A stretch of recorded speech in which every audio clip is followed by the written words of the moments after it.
नमस्कार दोस्तों, स्वागत है आप सभी का स्टडी आईक्यू में। मैं हूं आपका दोस्त राहुल सायगांवकर और आज हम लोग चर्चा करने वाले हैं क्लाइमेट चेंज के बारे में। आप यहाँ पे देख सकते हो हमारा डिस्कशन का क्या होने वाला है। The long road to net zero के ऊपर हम लोग डिस्कशन करने वाले हैं। तो ये चर्चा होने वाली है अबाउट नेट जीरो प्लेज जो इंडिया ने किया हुआ है।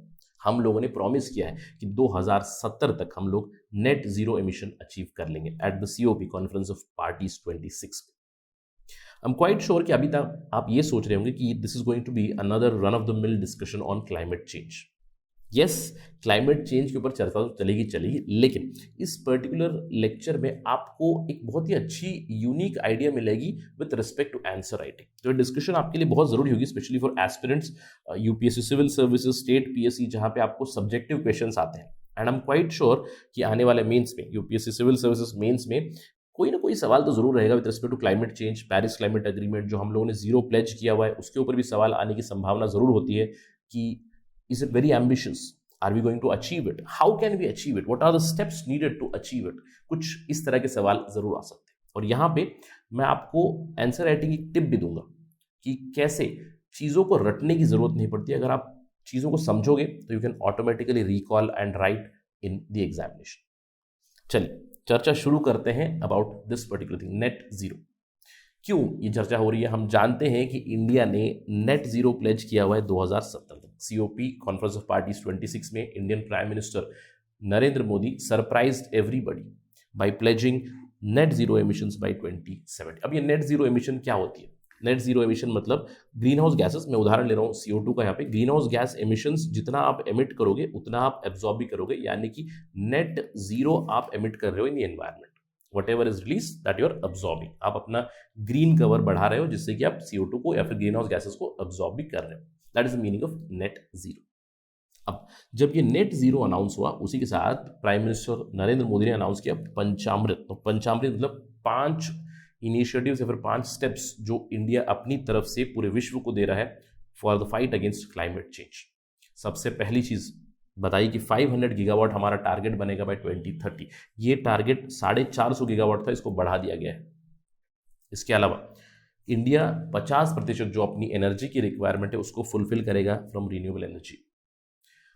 इंडिया रिड्यूस करेगा 1 billion carbon emissions, 1 billion equivalent, 1 billion CO2 equivalent emissions कम करेगा बाय 2030। कार्बन इंटेंसिटी हमारी कम करेगा बाय 45% बाय 2030। और साथ ही साथ नेट जीरो टारगेट भी बताया गया by 2070। This was the Panchamrit by India.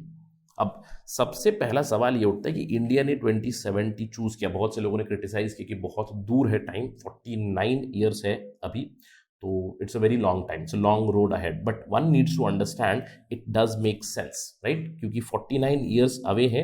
आपको समझना है इंडस्ट्रियल रेवोल्यूशन जो ऑलमोस्ट 200-300 साल पहले हुआ था, उसका प्रॉब्लम, उसकी एडवर्स कॉन्सिक्वेंसेस का भुगतान हम लोग आज कर रहे हैं।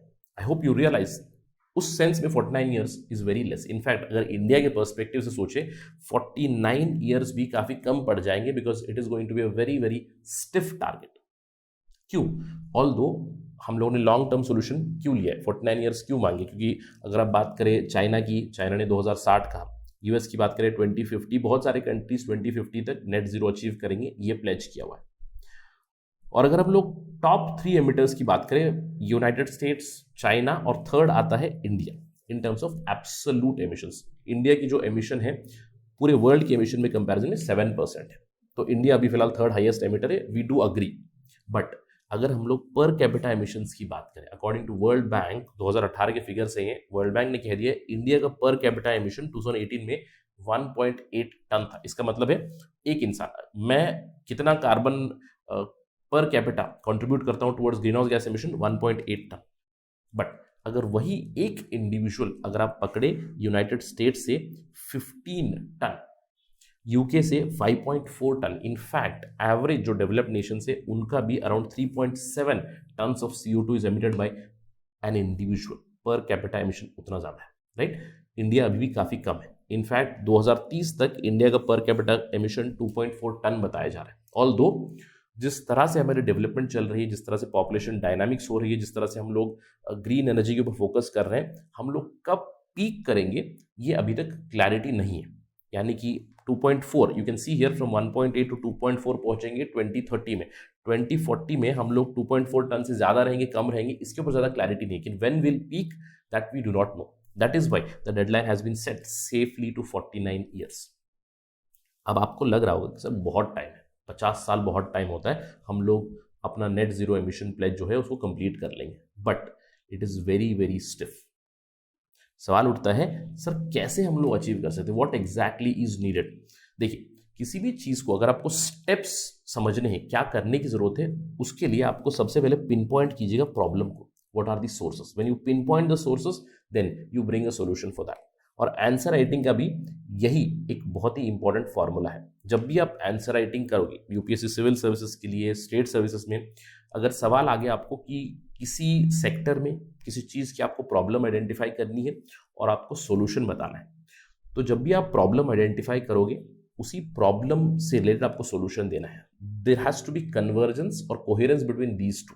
अब आप ये कह रहे हो कि इंडिया में बहुत ज़्यादा ग्रीन हाउस गैस एमिशन होती है और आप कुछ सॉल्यूशन कुछ और ही बता रहे हो, it does not show the sync in your thought process. तो इसको आपको याद रखना है हमेशा, जब भी आप प्रॉब्लम्स बताइएगा उन प्रॉब्लम्स का सॉल्यूशन आपको नेक्स्ट पार्ट में या फिर कंक्लूजन में बताना है। That is something that you need to remember always. और इसी चीज़ से आंसर राइटिंग काफ़ी ईजी हो जाती है। जब भी जैसे आप इस अप्रोच को समझोगे कि मुझे प्रॉब्लम्स गिना देने हैं जो भी चल रही है, जैसे इंडियन पॉलिटिकल सिस्टम में प्रॉब्लम हो गई, एनवायरमेंट से जुड़ी हुई प्रॉब्लम हो गई, सिक्योरिटी से जुड़ी हुई प्रॉब्लम हो गई, you list out the problems, you list out the solutions और list out the suggestions, the best practices around the world, वो हो गई आपकी सजेशंस। सो प्रॉब्लम का ही सॉल्यूशन आपको देना है, ये आपको ध्यान में रखना है। तो यहाँ पे आपको प्रॉब्लम पता चलेगी। प्रॉब्लम क्या है, हमारी ग्रीन हाउस गैस एमिशंस कहाँ से आती है और क्या हमारा सॉल्यूशन जो है is it enough. In fact at the end of the discussion मैं आपको बताऊंगा what is really really needed. सबसे पहला जो कंट्रीब्यूशन आता है इंडिया में ग्रीन हाउस गैस एमिशन का वो है इलेक्ट्रिसिटी से, 1.11 बिलियन टन्स। अब इसके लिए सरकार ने स्टेप्स ले रखे, नेशनल सोलर मिशन है, रिन्यूएबल एनर्जी पे फोकस है। हम लोगों ने कहा है कि 500 गीगावाट हम लोग 2030 तक कवर कर लेंगे। 50% of our energy requirement will come from this, pretty fine. Although again net zero के लिए आपको इंश्योर करना है जितना एमिट कर रहे हो उतना ऑब्जॉर्ब भी करना है। तो इलेक्ट्रिसिटी के लिए मुझे लगता है ठीक है, step we are going towards it. Agriculture से second highest green house gases निकलती है और यहाँ से predominantly carbon dioxide as well as methane. कितनी मात्रा में, 704 मिलियन टन्स।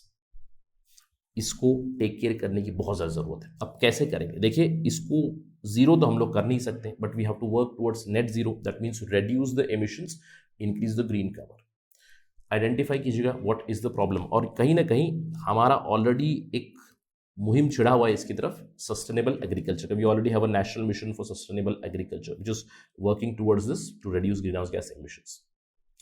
प्रॉब्लमैटिक रीजन्स है नंबर 3 एंड नंबर 5, आप यहाँ पे फोकस कीजिएगा। मैन्युफैक्चरिंग एंड कंस्ट्रक्शन से 533 million ton and 130 million ton आता है। इन चीज़ों के ऊपर फोकस करने की बहुत ज़्यादा ज़रूरत है, हाउ टू रिड्यूस दिस, क्योंकि यहाँ पे हम लोग नेट जीरो या फिर मैं कहूँगा प्योरली जीरो तो नहीं करेंगे, बट यहाँ पे हम लोग काफ़ी हद तक रिड्यूस कर सकते हैं ग्रीन हाउस गैस एमिशंस। यहाँ पे इंडिया का फोकस होना ज़रूरी है। ट्रांसपोर्ट सेक्टर से 265 million ton greenhouse gas emissions emit होते हैं और कहीं ना कहीं हम लोग इसकी तरफ भी काम कर रहे हैं। हम लोग ऑल्टरनेटिव फ्यूल्स की बात कर रहे हैं, इथेनॉल ब्लेंडिंग की बात कर रहे हैं, इलेक्ट्रिक व्हीकल्स की बातें कर रहे हैं, मास ट्रांसपोर्टेशन की बात कर रहे हैं, रैपिड ट्रांसपोर्टेशन या फिर बल्क ट्रांसपोर्टेशन की बात कर रहे हैं। तो इसके चलते हम लोग ट्रांसपोर्ट से जुड़ी हुई जो ग्रीन हाउस गैस एमिशन है इसको रिड्यूस कर सकते हैं। इसके अलावा लैंड यूज और फॉरेस्ट्री से 126 मिलियन टन रिलीज होता है। इसके लिए हम लोग क्या कर सकते हैं, सबसे पहली चीज हमें समझने की ये जरूरत है, जो कार्बन ऑलरेडी हम लोगों ने कैप्चर किया हुआ है in the forest, in the land, in the water, in the soil, उसको रिलीज होने ना दे। बस इससे भी हम लोग काफी हद तक इसको पूरा कर सकते हैं, यानी कि डिफॉरेस्टेशन होने ना दे, sustainable usage of soil, sustainable usage of land use, इन सब चीजों से हम लोग अचीव कर सकते हैं by 2070 very easily. Other fuel use, predominantly मैं कहूँगा fossil fuel use, wood burning etcetera, इसकी वजह say about 120 million ton release होता है। इसको रोकने की जरूरत है। ऑल्दो हम लोग ऑलरेडी इसकी मुहिम में लगे हुए हैं, मैं बात कर सकता हूँ पहल स्कीम पे जहाँ पे हम लोग क्लीन एनर्जी की बातें कर रहे हैं, but in general we can also explore other fuels. focus on hydrogen, which is a much better clean energy. तो national hydrogen mission already run हो रहा है इंडिया का, इसकी पहल लगी हुई है. इसके अलावा बिल्डिंग से रिलीज होता है 109 मिलियन टन्स. इसके लिए भी हम कुछ ना कुछ ज़रूर कर रहे हैं. हमारा national mission on enhanced energy efficiency चल रहा है, नेशनल बिल्डिंग कोड्स आ चुके हैं, सस्टेनेबल बिल्डिंग्स बना रहे हैं. लेकिन अगर यहाँ पे हम लोग अच्छे से फोकस करेंगे by 2070 this would be very very advantages for us creating clean buildings. 9th number, waste जो निकलता है ग्रीन हाउस गैस एमिशन से, वो बहुत ज़्यादा मात्रा में 81 मिलियन टन अप्रॉक्सीमेटली. अब यहाँ पे ऑल्दो कई सालों से हमारा स्वच्छ भारत अभियान चल रहा है, but we need to revamp this program, specially with respect to waste management, solid waste management. Solid waste management से कार्बन डाइऑक्साइड जलाने से फ्यूरेंस निकलते हैं जलाने से, और सबसे ज़्यादा मीथेन निकलता है. अब इस वेस्ट मैनेजमेंट में हम लोग फॉलो करते हैं लैंडफिल स्ट्रैटेजी, यानी कि जमीन को खोदना है, उसके अंदर वेस्ट डंप करना है और लैंडफिल कर देना है. लेकिन this is not sustainable. We need to find certain innovative methods of waste management, solid waste segregation, and ultimately how can we turn this waste into energy, या फिर वेस्ट रिसाइकलिंग के ऊपर भी हमारा फोकस होना चाहिए. इसके अलावा एविएशन और शिपिंग से आता है 20 मिलियन टन्स, जिसको हमें रिड्यूस करने की ज़रूरत है. ऑल्दो प्योर जीरो नहीं कर सकते, but how can we reduce this by bringing clean technology in aviation, by using clean fuels in shipping. तो इन सब चीज़ों से हम लोग फोकस ज़रूर कर सकते हैं. और साथ ही साथ एक और चीज़ हमें करने की ज़रूरत है. बाय 2070 आइडेंटिफाई 55 मिलियन टन्स जो फ्यूजिटिव एमिशन है. फ्यूजिटिव एमिशन मतलब कहाँ से आ रही है, किस सोर्स से आ रही है, इसको आइडेंटिफाई करेंगे और उसको भी कम करने की ज़रूरत है. तो 2070 तक आपको लग रहा होगा कि 49 ईयर्स का टाइम है, हम लोग अचीव कर सकते हैं. नहीं, बहुत ही स्टिफ टारगेट रहेगा. अब इस पर्टिकुलर चर्चा के बाद आप ज़रूर अप्रिशिएट करोगे दिस, बिकॉज अगर आप प्रिपरेशन कर रहे हैं तो you would be knowing about national action plan on climate change, isn't it, the NAPCC, जहाँ पे 8 डिफरेंट मिशंस चलते हैं, नेशनल सोलर मिशंस. ऑल्दो ये थोड़ा सा पुराना पिक्चर मैंने दिखाया, but it does make sense. 8 mission है. नेशनल सोलर मिशन, इसमें हम लोगों ने अभी और भी टारगेट बढ़ा दिया है. National water mission, sustainable water use के लिए. National mission on sustainable agriculture, it's running. Green India mission, जहां पे हम ग्रीन कवर बढ़ाने की बात करते हैं. National mission for enhanced energy efficiency, it works, जहां पे हम लोग एनर्जी बचाने की बातें करते हैं. सस्टेनेबल हैबिटेट की बात करते हैं. अर्बन ट्रांसपोर्ट कैसे करेंगे, solid waste management is covered here. Himalayan ecosystem भी एक नेशनल मिशन है. एक और नेशनल मिशन है on climate change. Now it does make sense, क्योंकि ये सारी उन सोर्सेस के ऊपर ही बात कर रहे हैं. लेकिन अगर 2070 तक हमें नेट जीरो एमिशन अचीव करना है, तो और भी बहुत ज़्यादा मिशंस की ज़रूरत पड़ेगी, और उन मिशंस को इंप्लीमेंट करने की ज़रूरत पड़ेगी, predominantly with respect to manufacturing industry. A green manufacturing mission is needed. National mission on green manufacturing, national mission on green construction, national mission on green industrial revolution. बहुत सारी चीज़ों की ज़रूरत है. नेशनल हाइड्रोजन मिशन को हम लोग यहाँ पे इंक्लूड कर सकते हैं, और मिशन बनाना नहीं है, मिशन को इम्प्लीमेंट करना है. लेकिन इस पूरे national action plan on climate change में ओवरऑल एक चीज़ की ज़रूरत है. व्हाट? अभी ज़रूरत है ऑफ प्रायोरिटी. क्या प्रायोरिटी है? क्योंकि पहले हमारे पास कोई टारगेट नहीं था.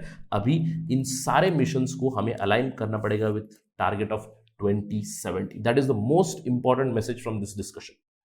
हम लोगों ने बहुत सारे मिशन शुरू कर रखे हैं, लेकिन अभी हमारे पास एक टारगेट है, और सारी चीजें it should work on priority basis to achieve this net zero by 2070. Each and every mission, whatever we add later also, whatever are existing, that needs a target. That is a theme from this particular lecture.